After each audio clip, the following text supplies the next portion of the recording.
આજે આપણે પલ્મનરી ટ્યુબરક્યુલોસિસ વિશે વાત કરવાની છે.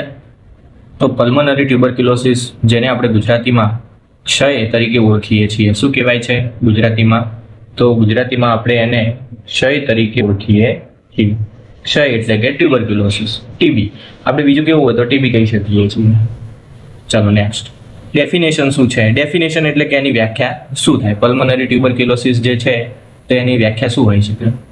તો શું લખેલું છે કે bacterial infection primarily affecting the lungs, એટલે કે જે ફેફસા છે. શું છે? ફેફસા. તો કે જે ફેફસા છે આ ફેફસાને અફેક્ટ કરે છે. બેક્ટેરિયલ ઇન્ફેક્શન એટલે કે બેક્ટેરિયાનો એક ચેપ પ્રાઇમરી રીતે એટલે કે પ્રાથમિક રીતે અફેક્ટ કરે છે. કોને? તો કે ફેફસાને. બરોબર. It spreads through the airborne droplets when and the infected person cough and sneeze. એટલે કે કેવું હોય છે કે ડ્રોપલેટ ઇન્ફેક્શન હોય છે. ડ્રોપલેટ ઇન્ફેક્શન એટલે શું? કે સૂક્ષ્મ જીવાણુ. શું હોય છે? સૂક્ષ્મ જીવાણુ. તો આ જે સૂક્ષ્મ જીવાણુઓ છે એ શું છે? તો કે કફ અને સ્નીઝિંગ એટલે કે કોઈ પણ પેશન્ટની અંદર શું થયેલું હોય છે? તો કે ટીબી થયેલું હોય છે. આ ટીબી થયેલું કોઈ બીજા પર્સનની અંદર જો ડ્રોપલેટ ઇન્ફેક્શન એનથી જે કહેવાય એર એટલે કે હવામાં રહેલા એના જે પેશન્ટના હવામાં રહેલા ટીબીના બેક્ટેરિયા કોઈ નોર્મલ પર્સનની અંદર એન્ટર થાય છે તો એને ટીબી થવાનો ચાન્સ વધી જાય છે. શું કારણ હોઈ શકે છે? તો કે આપણે એની વ્યાખ્યા જોઈ, પણ કારણ શું એની કયા એના કારણથી થઈ શકે છે? તો જે કહેવાય છે તો કે કારણ શું છે? તો કે પહેલા જ વાત કરી કે બેક્ટેરિયલ ઇન્ફેક્શન છે.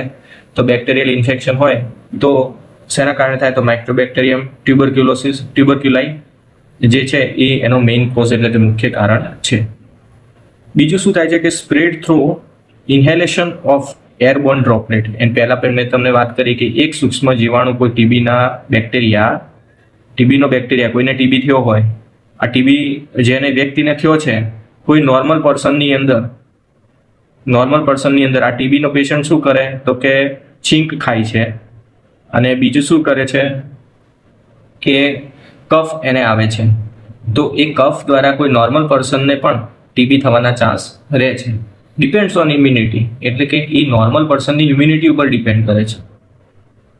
બીજું પ્રશ્ન એવો જ પૂછે કે weak immune system and increase of susceptibility, એટલે કે જો એની ઇમ્યુન સિસ્ટમ ઓછી હશે એટલે કે એની વીક હશે તો એનો ચાન્સ વધી જાય છે. સસેપ્ટિબિલિટી ઇન્ફેક્શન થવાનો જે ચાન્સ છે એ શું થાય છે? વધી જાય છે.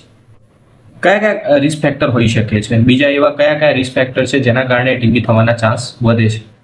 તો HIV infection of others immune suppressive condition, એટલે કે HIV ઇન્ફેક્શન અથવા બીજું કોઈ ઇમ્યુન સપ્રેસિવ કન્ડિશન હોય જેની અંદર ઇમ્યુનિટી લો હોય. લિવિંગ્સ ટુ ઇન ક્રાઉડેડ અથવા પુઅરલી વેન્ટિલેટેડ પ્લેસીસ, એટલે કે જ્યાં આગળ વેન્ટિલેશન પુઅર હોય, ઓછું હોય, અને લિવિંગ ક્રાઉડેડ એટલે કે જ્યાં આગળ ક્રાઉડ વધારે હોય ત્યાં આગળ ચાન્સ છે, રિસ્ક ફેક્ટર છે ટીબી થવાના. બીજી વસ્તુ છે કે માલ nutrition and chronic illness like diabetes, એટલે કે કોઈ પેશન્ટને ડાયાબિટીસ છે અથવા માલ ન્યુટ્રિશન છે. માન લો કે એને ન્યુટ્રિશન જે છે એ કેવું છે? ઓછું લે છે, જેના કારણે એની ઇમ્યુન સિસ્ટમ ઓછી છે તો પણ એને ટીબીના રિસ્ક છે. આ બધા રિસ્ક ફેક્ટર છે કે આવું હોય તો આવું થઈ શકે.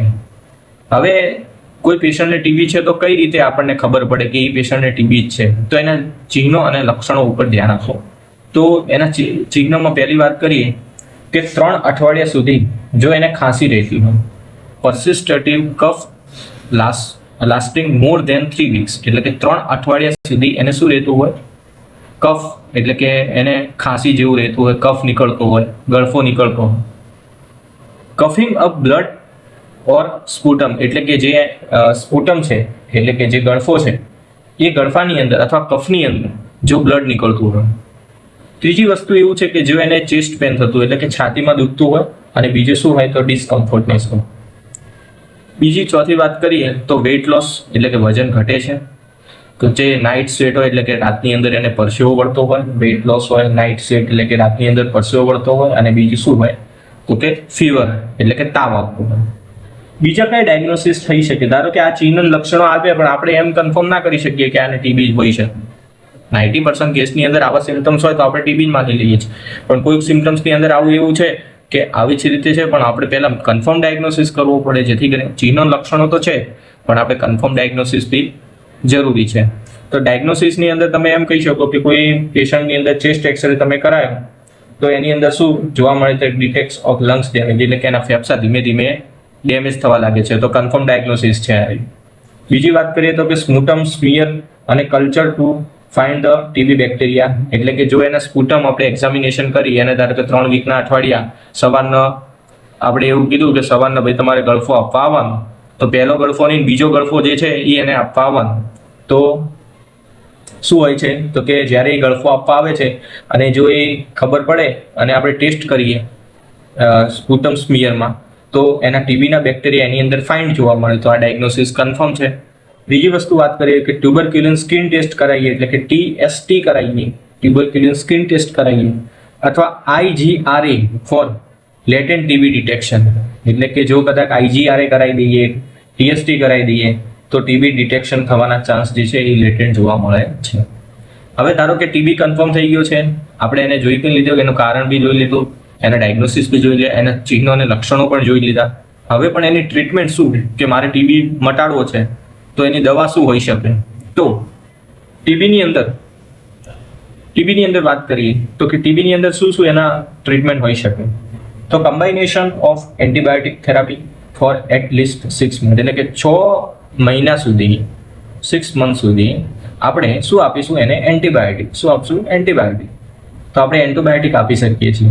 એક તો આ વસ્તુ યાદ રાખવાની છે, 6 મહિના સુધી. હવે જે તે એન્ટીબાયોટિક દવાઓ છે એની અંદર ફર્સ્ટ લાઇન ડ્રગ્સ જે છે એની અંદર કઈ કઈ ફર્સ્ટ લાઇન ડ્રગ છે કે જેની અંદર આ ટીબીની જ દવા છે. ધારો કે કોઈ સ્પેસિફિક દવા હોય, જેમ કે એન્ટીબાયોટિક દવાઓ તો છે જ, પણ એક સ્પેસિફિક દવાઓ હોય છે ટીબી માટેની. તો ટીબી માટેની 5 સ્પેસિફિક દવાઓ છે. કેટલી છે? 5. તો આપણે જે પહેલા વાત કરીએ તો પહેલી દવા છે ફર્સ્ટ લાઇન ડ્રગની અંદર, પહેલી છે આઇસોનિયાઝાઇડ, બીજી છે રિફામ્પિસિન, ત્રીજી છે ઇથામ્બ્યુકોલ, ચોથી છે પાયરાઝિનામાઇડ. તો પહેલી કઈ દવા છે? આઇસોનિયાઝાઇડ, બીજી કઈ છે? રિફામ્પિસિન, ત્રીજી કઈ છે? ઇથામ્બ્યુકોલ, અને ચોથી કઈ છે? પાયરાઝિનામાઇડ. હવે તમે અહીંયા પ્રશ્ન પૂછે કે અહીંયા 5 દવા છે ને અહીંયા 4 દવા છે, તો એક દવા જે છે, આ 4 દવા જે છે એ ટેબ્લેટ ફોર્મમાં હોય છે. એવી હોય છે ટેબ્લેટ ફોર્મમાં. પણ એક જે 5મી દવા છે જે સ્ટ્રેપ્ટોમાઇસિન, યાદ રાખવા જેવું છે, સ્ટ્રેપ્ટોમાઇસિન. આ સ્ટ્રેપ્ટોમાઇસિન દવા જે છે એ ઇન્જેક્ટેબલ હોય છે. કેવું હોય છે? ઇન્જેક્ટેબલ, એટલે કે ઇન્જેક્ટેબલ જ હોય છે. પહેલી 4 લાઇન દવા છે એ કેવી હોય છે તો કે ટેબ્લેટ ફોર્મમાં હોય છે, પણ કે જે સ્ટ્રેપ્ટોમાઇસિન દવા છે એ કયા ફોર્મમાં હોય છે તો કે ઇન્જેક્ટેબલ ફોર્મમાં હોય છે. તો 5 દવાઓ હોય છે, યાદ રાખવા જેવું છે. કઈ છે? આઇસોનિયાઝાઇડ, રિફામ્પિસિન, ઇથામ્બ્યુકોલ અને પાયરાઝિનામાઇડ. તો આ જે 4 દવા, બસ 5મી એક દવા છે જેનું નામ છે સ્ટ્રેપ્ટોમાઇસિન.